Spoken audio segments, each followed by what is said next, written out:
আসসালামু আলাইকুম। আমি আজকে আপনাদের সবাইকে দেখাবো বাসাতেই খুব সহজে এবং কতটা সুন্দরভাবে রেস্টুরেন্টের মতো মিট বক্স বানিয়ে ফেলবেন। এবং এটা আসলেই মিট বক্সটা রেস্টুরেন্টের মতোই টেস্টি মিট বক্স। তো এই জন্য আমি প্রথমে নিয়ে নিলাম সিদ্ধ করা আলু কিউব করে কাটা, তারপরে নিয়েছি আমার মুরগির সিনা বুকের গোস্ত, এরকম ঠিক একই রকম কিউব করে কাটা, এবং সসেস এটাও ওরকম কিউব করেই কাটা। সব একই রকম করে কাটলে সুন্দর দেখা যায় এবং স্বাদও ভালো আসে।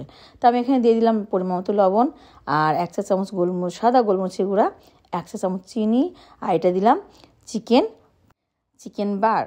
তারপরে দিব এখানে আমি মরিচের গুঁড়ো, এটা শুকনো মরিচের গুঁড়া, আমি এখানে 1 চা চামচ ব্যবহার করছি, এবং সামান্য টেস্টিং সল্ট। আর দিয়ে দিচ্ছি এখানে আমার চিলি ফ্লেক্সের ভাজা শুকনো মরিচের গুঁড়া টেলে নেওয়াটা, এটা চিলি ফ্লেক্স যেটাকে বলা হয় সেটা দিয়ে এখন ভালো করে একটু মাখিয়ে নিয়ে এর মধ্যে দিয়ে দিচ্ছি আমি একটা আস্ত ডিমটাকেও খুব সুন্দর করে এর সঙ্গে মাখায় নিতে হবে, প্রত্যেকটা ইয়েতে যেন সুন্দরভাবে মিশে যায়। তারপরে এই পর্যায়ে আমি এখানে দিয়ে দিলাম, যখন সুন্দর করে মাখানো হয়ে গেল তখন দিয়ে দিলাম 2 চা চামচ কর্নফ্লাওয়ার এবং 2 চা চামচ ময়দা। এটা দিয়েও আবার আমি সুন্দর করে এই গোস্তের সঙ্গে আলুর সঙ্গে খুব সুন্দর করে মাখিয়ে নেব।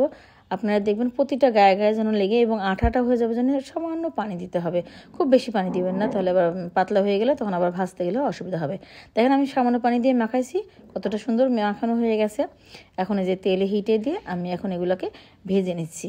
কিন্তু আপনারা ভাজার সময় একটা জিনিস খেয়াল করবেন, খুব বেশি হিট দিবেন না, কিন্তু একদম হালকা হিটের থেকে একটু বেশি, মিডিয়াম টু লো হিট বলে যাকে, তার থেকেও একটু কম, তাহলে আপনার গোস্তগুলো আলুগুলো ইয়েগুলো খুব সুন্দর করে ভাজা হবে। তারপরে এইভাবে সব সুন্দর করে ভেজে নিয়ে আপনারা যখন দেখবেন একদম লাল লাল হয়ে যাচ্ছে মুচমুচে, তখন আপনারা দেখলেই বুঝবেন যে হ্যাঁ, আপনার সব মস্তগুলো যখন ভাজা হয়ে গেছে, আপনি এই পর্যায়ে এক এক করে তুলে নেবেন। আমি আপনাদের সুন্দর করে সমস্তটা ভাজাটার একদম পরিপূর্ণটাই আমি আপনাদের দেখাই দিচ্ছি কিন্তু কতটা সুন্দর। তো দেখেন আমার এই যে এগুলো কত সুন্দর ভাজা হয়ে গেছে। ঠিক এই পর্যায়ে আমি এক এক করে ভেজে ভেজে সব তুলে রাখছি। যখন এগুলো ভাজাটা একদম গরম গরম কিন্তু আপনারা মাখাবেন না, যখন কিছুটা ঠান্ডা হয়ে আসবে তখন আমি যে এভাবে একটা বড় বলের মধ্যে সব নিয়ে নিচ্ছি, নিয়ে এখন এটাকে মেশাবো সব কিছু দিয়ে। এখন আমি প্রথমে নিয়ে নিলাম এর মধ্যে মেয়োনিজটা পরিমাণ মতো নেবেন, সব কিছুই পরিমাণ মতো, খুব বেশি দেওয়ার দরকার নেই। আমি এখানে গোটা একটা মুরগির সিনা নিয়েছিলাম, সেই হিসাবে আমি বড় টেবিল চামচের 2 চা চামচ মেয়োনিজ দিয়েছি, আর দিয়ে দিলাম বারবিকিউ সস, তারপরে দিয়েছি সুইট চিলি সস এবং দিয়েছি টমেটো সস। এগুলো সব একসঙ্গে দিয়ে আমি এগুলাকে মাখিয়ে নিচ্ছি। তা আমার আবার এখানে মেয়োনিজ আর একটু কম হয়েছে, আমি আর একটু মেয়োনিজ দিয়েছি, দিয়ে এইভাবে আমি সুন্দর করে মাখিয়ে নিচ্ছি। দেখেন আমার এটা প্রায় মাখানো হয়ে গেছে। খুব বেশিক্ষণ অনেকক্ষণ ধরে মাখাবেন না, কিছুক্ষণ মাখালেই হয়ে যায়, সমস্ত আমার গোস্তের এবং আলু টুকরার মধ্যে মেয়োনিজগুলো গেলেই হয়ে গেল। তো দেখেন খুব সহজেই আমি আপনাদেরকে রেস্টুরেন্টের মতো মিট বক্স বানিয়ে দেখিয়ে দিলাম এবং এটা খেতে রেস্টুরেন্টের মতোই টেস্টি।